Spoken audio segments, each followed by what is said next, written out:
প্রথমেই দেখে নেব আজকের সংবাদ শিরোনাম। বাংলাদেশি ভেবে অত্যাচার, ওড়িশায় গণপিটুনিতে মৃত্যু মুর্শিদাবাদের পরিযায়ী জুয়েল রানার। মুখে জয় শ্রীরাম স্লোগান, বড়দিনের সেলিব্রেশন রুখে অসমের স্কুলে ভাঙচুর চালালো বজরং দল। দেশে পয়লা ভাষণে তারেক বললেন, আই হ্যাভ এ প্ল্যান। আধিপত্যবাদী বলে কি ভারতকে নিশানা করলেন? ব্রাত্য প্রস্টার নয়, বিজেপির মিলন উৎসবে ডাক পেলেন না দিলীপ ঘোষ। বোমা বিস্ফোরণে বাসন্তীতে জখম স্কুল ছাত্র, চোখে গুরুতর আঘাত নিয়ে ভর্তি এসএসকেএমে। রায়পুরের শপিং মলে তাণ্ডব, লাঠি সোঁটা নিয়ে বড়দিনের সাজসজ্জা ভাঙচুর করল দুষ্কৃতীরা। বিমানবন্দর থেকে খালি পায়ে বেরিয়ে দেশের মাটি স্পর্শ, বাংলাদেশকে ঐক্যবদ্ধ করতে পারবেন ডাক প্রিন্স তারেক। জাল ফেলতেই পুকুর থেকে উঠে এলো মা মেয়ের দেহ, দুবরাজপুরে এলাকা ঘিরে ফেলল পুলিশ। আধা ঘন্টা ইসলাম হাদি গণতন্ত্রের কথা, ভারসাম্যের ভাষণে তারেক বললেন, আই হ্যাভ এ প্ল্যান। শ্লীলতাহানির মিথ্যে অভিযোগে 10 কোটি টাকা তোলাবাজির চেষ্টা, মুম্বাইয়ে গ্রেপ্তার 2 তরুণী। বারবার লোডশেডিং, রাগে বিদ্যুৎ দপ্তরের 3 কর্তার বাড়ির লাইন কাটলেন কংগ্রেস বিধায়ক। বিজেপি সরকারের নেতৃত্বে চলছে বাঙালিদের উপর অত্যাচার, অভিযোগে সরব শশী পাঁজা। প্রেমে না, ভয়ঙ্কর পরিণতি ঠাকুরপুকুর কলেজের ছাত্রীর, প্রতিবেশী যুবকের বাড়িতে আগুন দিল জনতা। প্রেমঘটিত ঝামেলায় রক্তাক্ত বড়দিন, মাথা ভাঙায় খুন বাবা ছেলে, হাসপাতালে আরও 6। ঢাকায় পৌঁছে মৃত্যু শয্যায় থাকা মাকে দেখতে হাসপাতালে ছুটলেন তারেক। বড়দিনে রক্তাক্ত নাইজেরিয়া, নামাজ চলাকালীন মসজিদে ভয়াবহ বিস্ফোরণ, নিহত অন্তত 7। দীপু দাসের শোকাতুর পরিবারের পাশে বিরোধী দলনেতা শুভেন্দু অধিকারী। এবার আমাকে চিনবে বলেই আলিগড় বিশ্ববিদ্যালয়ে স্কুল শিক্ষকের মাথায় গুলি, হত্যাকাণ্ডে যোগীরাজ্যের আইন শৃঙ্খলা নিয়ে প্রশ্ন। উন্নয়নের পাঁচালী ও এশায়ার, জোড়াইশুতে বছর শেষে অভিষেকের মেগা বৈঠক। শুভেন্দুর কুৎসার জবাব দিতে শুক্রে গঙ্গাসাগরে তৃণমূলের মেগাসভার প্রস্তুতি তুঙ্গে। সিপিএমের মিঠুন চক্রবর্তী, আদালতের নাম উচ্চারিত হতেই বিচারকের বিস্ময়, আপনি তো বিজেপিতে ছিলেন। কম্বোডিয়ায় ভেঙে ফেলা হয়েছে ভগবান বিষ্ণুর মূর্তি, ঘটনায় তীব্র নিন্দা করল ভারত। এতক্ষণ শুনছিলেন সংবাদ শিরোনাম, এবার জানিয়ে দেব বিস্তারিত খবর। ফের বাংলাদেশি সন্দেহে মুর্শিদাবাদের শ্রমিককে পিটিয়ে মারার অভিযোগ ওড়িশায়, খবর আসতেই শোরগোল।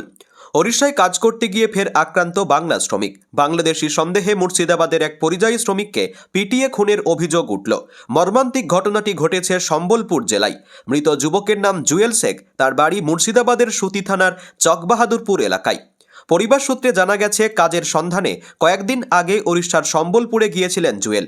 সেখানে বাংলার অন্য শ্রমিকদের সঙ্গে নির্মাণ কাজে যুক্ত ছিলেন।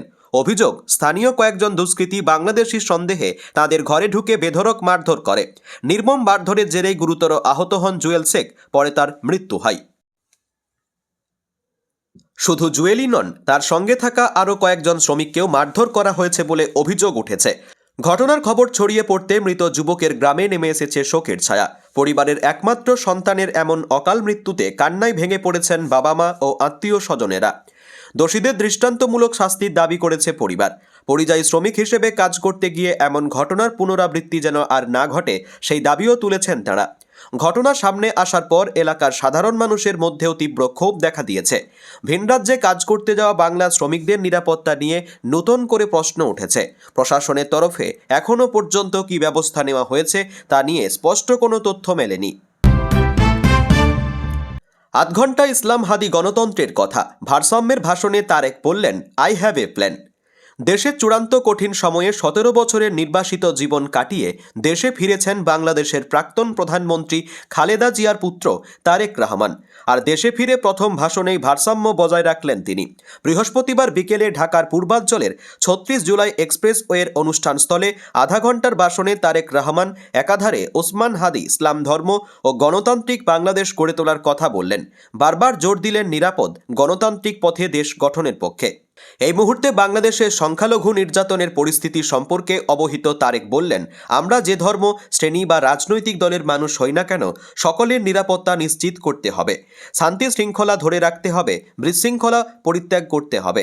মার্কিন সমাজকর্মী মার্টিন লুথার কিংয়ের আই হ্যাভ এ ড্রিম এর সঙ্গে তুলনা করে তারেক আরও বললেন, আই হ্যাভ এ প্ল্যান।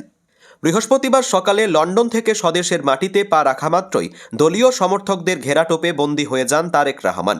খালি পায়ে বিমানবন্দর থেকে বেরিয়ে বাড়ির মাটি ছুঁয়ে প্রণাম করলেন। এরপর জনতার ভিড়ে গাড়িতে চড়ে পৌঁছে যান জুলাই 36 এক্সপ্রেসওয়েতে। সেখানে আধ ঘন্টা মতো ভাষণে তারেক রহমান একাধিক প্রসঙ্গ ছুঁয়ে যান। তবে বারবার তার বক্তব্যে উঠে এলো নিরাপত্তা, গণতন্ত্র, দেশে অরাজকতা, জুলাই আন্দোলনের কথা। ৭১-এর মুক্তিযুদ্ধের সঙ্গে ২৪শে জুলাই আন্দোলনের তুলনা করলেও তারেকের মুখে একটিবারও শোনা গেল না বঙ্গবন্ধুর কথা। তারেকের কথাই ১৯৭১ সালের মতো ২০২৪ সালেও এদেশের স্বাধীনতা রক্ষা করেছিল ছাত্র যুবদের আন্দোলন। এদেশের মানুষ কথা বলার অধিকার, গণতান্ত্রিক অধিকার ফিরে পেতে চাই। সকলে মিলে সেই দেশ গড়ে তুলব আমরা। এমন একটি বাংলাদেশ গড়ে তুলব যার স্বপ্ন দেখেন মা, অর্থাৎ নিরাপদ বাংলাদেশ। নারী, পুরুষ, শিশু ঘর থেকে বেরোলে যেন নিরাপদে ফিরে আসেন। দীর্ঘদিন ধরে অসুস্থ মায়ের কথাও এদিন তারেকের ভাষণে উঠে এলো। বললেন, এখান থেকে মায়ের কাছে যাব। তিনি এমন একজন মানুষ যিনি নিজের জীবনের থেকেও বেশি ভালোবেসেছেন দেশের মানুষকে। সন্তান হিসেবে আমি চাই আল্লাহর কাছে দোয়া করুন যাতে উনি দ্রুত সুস্থ হতে পারেন। সন্তান হিসেবে আমার মন তো তার হাসপাতালের বিছানার পাশে পড়ে রয়েছে, কিন্তু যাদের জন্য তিনি নিজের জীবন উৎসর্গ করেছেন তাদের ফেলে আমি যেতে পারি না। তাই হাসপাতালে যাওয়ার আগে আপনাদের সকলের কাছে কৃতজ্ঞতা প্রকাশ করলাম। জাল ফেলতেই পুকুর থেকে উঠে এলো মা মেয়ের দেহ। দুবরাজপুরে এলাকা ঘিরে ফেলল পুলিশ। সাত সকালে ভয়ঙ্কর ঘটনা বীরভূমের দুবরাজপুরে।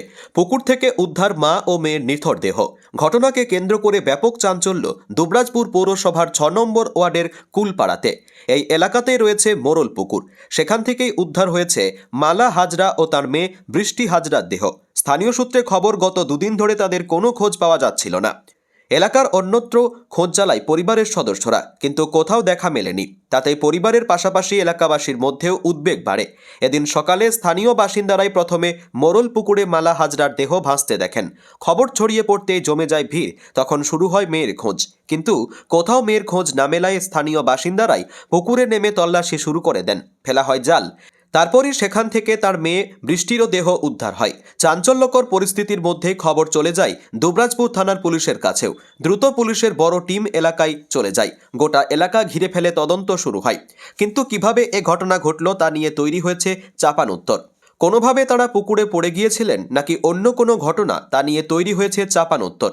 এলাকার ৬ নম্বর ওয়ার্ডের কাউন্সিলর ভাস্কর ঘোষ বলছেন, দুদিন থেকেই ওদের কোনো খোঁজ পাওয়া যাচ্ছিল না। থানাতেও নিখোঁজ ডায়েরি হয়। আজ সকালে পুকুরে মালা হাজরাকে ভাসতে দেখা যায়। ওকে উদ্ধার করার ঘণ্টা দেড়েক পর বাচ্চাটির খোঁজ মেলে। পুলিশ ময়নাতদন্ত করছে। রিপোর্ট এলেই মৃত্যুর আসল কারণ জানা যাবে। মুখে জয় শ্রীরাম স্লোগান, বড়দিনের সেলিব্রেশন রুখে অসমের স্কুলে ভাঙচুর চালালো বজরং দল। কেন বড়দিন উদযাপন? প্রশ্ন তুলে বিজেপি শাসিত অসমের খ্রিস্টান স্কুলে চড়াও হয় ভাঙচুর চালানোর অভিযোগ উঠল বজরং দলের বিরুদ্ধে।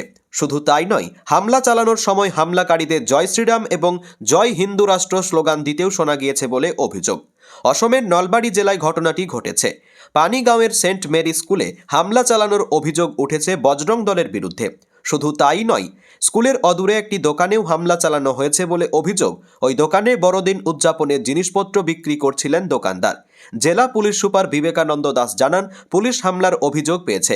ঘটনা তদন্ত করে দেখা হচ্ছে। পুলিশ সুপার বলেন, স্কুলে হামলার পাশাপাশি একটি দোকানেও হামলা চালিয়েছেন কয়েকজন। ওই দোকানে স্যান্টা টুপি, মুখোশ বিক্রি করা হচ্ছিল। জমা পড়া অভিযোগের ভিত্তিতে আমরা এফআইআর রুজু করছি। যে দলটি হামলা চালিয়েছে সেই দলে সব মিলিয়ে ৯ জন ছিল বলে আমরা জানতে পেরেছি। স্কুলটি বঙ্গাও ডায়োসিসের অন্তর্গত। ফাদার জেমস ভাদাকেল জানান, ঘটনার সময় স্কুল চত্বরে কেউ ছিলেন। ফাদার জেমস ভাদাকেইল জানান, ঘটনার সময় স্কুল চত্বরে কেউই ছিল না। স্কুলটিতে পড়ুয়ার সংখ্যা অন্তত ১,০০০। ২০১০ সালে চালু হয় স্কুলটি। ফাদার বলেন, দুপুর ৩টে নাগাদ কয়েকজন স্কুলে এসে প্রিন্সিপালের খোঁজ করছিলেন, কিন্তু সেই সময় প্রিন্সিপাল ছিলেন না স্কুলে। এরপরেই ওই দলটি স্কুল চত্বরে ভাঙচুর চালায়। স্কুলে ভর্তির একটি বিজ্ঞাপনী ব্যানারও বসানো হয়েছিল, সেটিও ভেঙে দেওয়া হয়। ওরা জয় শ্রীরাম এবং জয় হিন্দু রাষ্ট্র স্লোগান দিচ্ছিল। বোমা বিস্ফোরণে বাসন্তীতে জখম স্কুল ছাত্র, চোখে গুরুতর আঘাত নিয়ে ভর্তি এসএসকেমে। আবারও বাংলায় বোমায় বিপন্ন শৈশব। বাসন্তীতে তৃণমূল কর্মীর বাড়িতে বোমা বিস্ফোরণে জখম নাবালক। বোমা ফেটে গুরুতর জখম চতুর্থ শ্রেণীর ছাত্র কালো গায়েন। তার ডান হাত ও দুটো চোখ মারাত্মকভাবে জখম হয়েছে বলে জানা যাচ্ছে। আশঙ্কাজনক অবস্থায় ভর্তি কলকাতার এসএসকেএমে। ঘটনাকে কেন্দ্র করে ব্যাপক চাঞ্চল্য বাসন্তী থানার আমঝাড়া গ্রাম পঞ্চায়েতের খড়িমাচান এলাকায়। এই এলাকাতেই খড়িমাচান নজরুল সংঘ নামে একটি ক্লাব রয়েছে। স্থানীয় সূত্রে খবর, সেই ক্লাবের জায়গা নিয়ে স্থানীয় শেখ ও গায়েন পরিবারের মধ্যে দ্বন্দ্ব চলছিল কয়েকদিন ধরে। সমস্যা সমাধানের জন্য 25শে ডিসেম্বর উভয় পক্ষের মধ্যে একটি সালিশি সভার কথা ছিল। তার আগে 24শে ডিসেম্বর স্থানীয় আনার শেখের বাড়িতে বোমা বিস্ফোরণ ঘটে। তাতেই গুরুতর জখম হয় ওই ছাত্র। তবে এই প্রথম নয়। স্থানীয় সূত্রে জানা যাচ্ছে, পারিবারিক নানা কারণে শেখ ও গায়েন পরিবারের দ্বন্দ্ব বহুদিনের। 2019 সালে খুন হয় শেখ পরিবারের রহিম শেখ। তখনও ওই ঘটনাকে কেন্দ্র করে তপ্ত হয়ে উঠেছিল এলাকা। এবার আবার খড়িমাচান নজরুল সংঘ নামে একটি ক্লাবের জায়গা নিয়ে ঝামেলা মাথাচাড়া দেয়। স্থানীয় বাসিন্দাদের অভিযোগ, নতুন করে ঝামেলা তৈরির জন্য আনার শেখ বাড়িতেই বোমা তৈরি করছিল। সেই সময় সেখানে ছোট ছোট ছেলেরা খেলা করছিল, তখনই আচমকা বিস্ফোরণে এই কাণ্ড। ইতিমধ্যে ঘটনা তদন্ত শুরু করেছে বাসন্তী থানার পুলিশ। ভোটের আবহে এই ঘটনায় চাপানোত্তর তৈরি হয়েছে এলাকার রাজনৈতিক মহলে। যদিও ঘটনায় শাসক দলের দিকেই আঙুল তুলছেন বিজেপি নেতা সঞ্জয় নায়েক। প্রশ্ন তুলছেন এলাকার আইন শৃঙ্খলা নিয়ে। অন্যদিকে এই ঘটনায় রাজনীতির কোনো যোগ নেই বলে দাবি করছেন বাসন্তীর তৃণমূল বিধায়ক শ্যামল মণ্ডল। বারবার লোডশেডিং, রাগে বিদ্যুৎ দপ্তরে 3 কর্তার বাড়ি লাইন কাটলেন কংগ্রেস বিধায়ক। ঘন ঘন লোডশেডিং, অতিষ্ঠ হয়ে গিয়েছিলেন বিধায়ক। বারবার বিদ্যুৎ বিভ্রাটে এতটাই মেজাজ হারিয়েছিলেন যে শেষমেশ বিদ্যুৎ দপ্তরে 3 কর্তার বাড়ির বিদ্যুতের লাইনই কেটে দিয়ে উত্তরাখণ্ডের হরিদ্বারের সেই কংগ্রেস বিধায়ক বীরেন্দ্র যাত্রী। এই ঘটনায় বীরেন্দ্রর বিরুদ্ধে ইতিমধ্যে থানায় অভিযোগ দায়ের করেছে বিদ্যুৎ দপ্তর। মঙ্গলবার দলবল নিয়ে প্রথমে বিদ্যুৎ দপ্তরের সুপারিনটেন্ডিং ইঞ্জিনিয়ার বিবেক রাজপুতের বাড়িতে যান বীরেন্দ্র।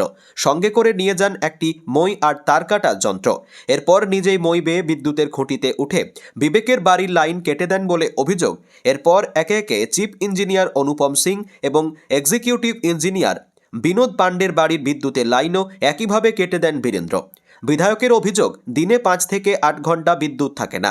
কোনো ঘোষণা ছাড়াই লোডশেডিং করে দেওয়া হয়। এতে তার বিধানসভা এলাকার মানুষজন অত্যন্ত সমস্যার মধ্যে পড়ছেন।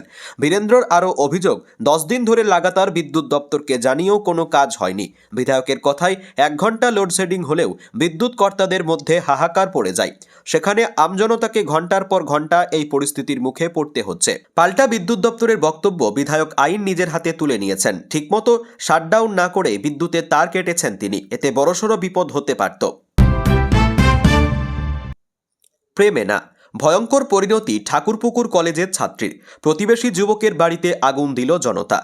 কলেজ ছাত্রীকে বিষ খাওয়ানোর অভিযোগ, কাঠগড়ায় প্রতিবেশী যুবক। ঘটনাকে কেন্দ্র করে ব্যাপক উত্তেজনা দক্ষিণ 24 পরগনার বিষ্ণুপুর থানার অন্তর্গত রঘুদেবপুরে।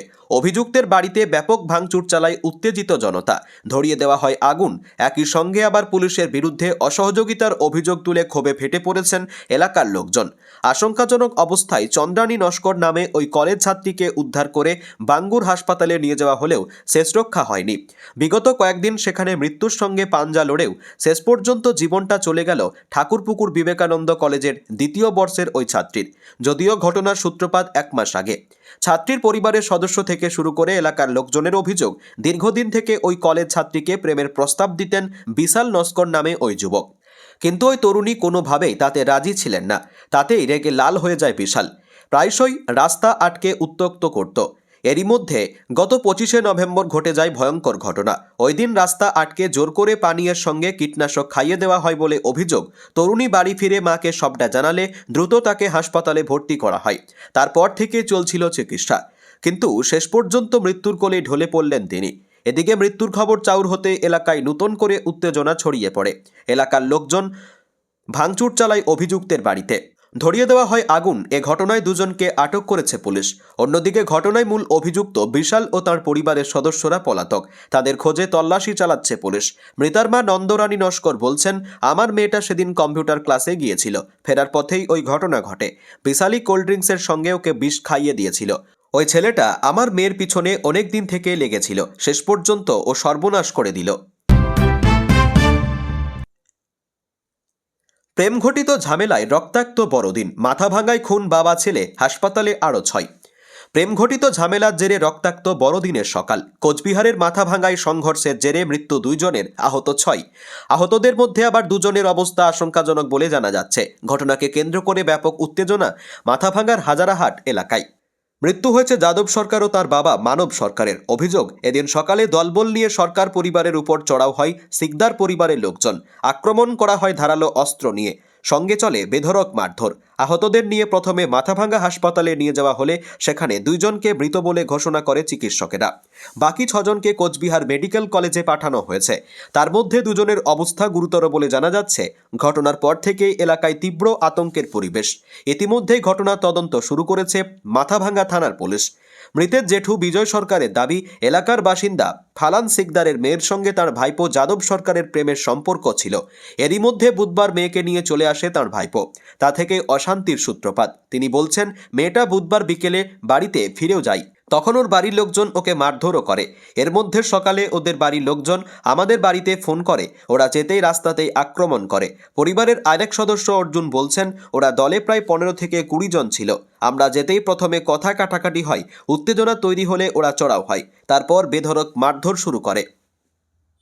এই ছিল আজকের গুরুত্বপূর্ণ খবর। ভিডিওটি উপকারী মনে হলে লাইক দিন, নতুন হলে সাবস্ক্রাইব করুন। ধন্যবাদ।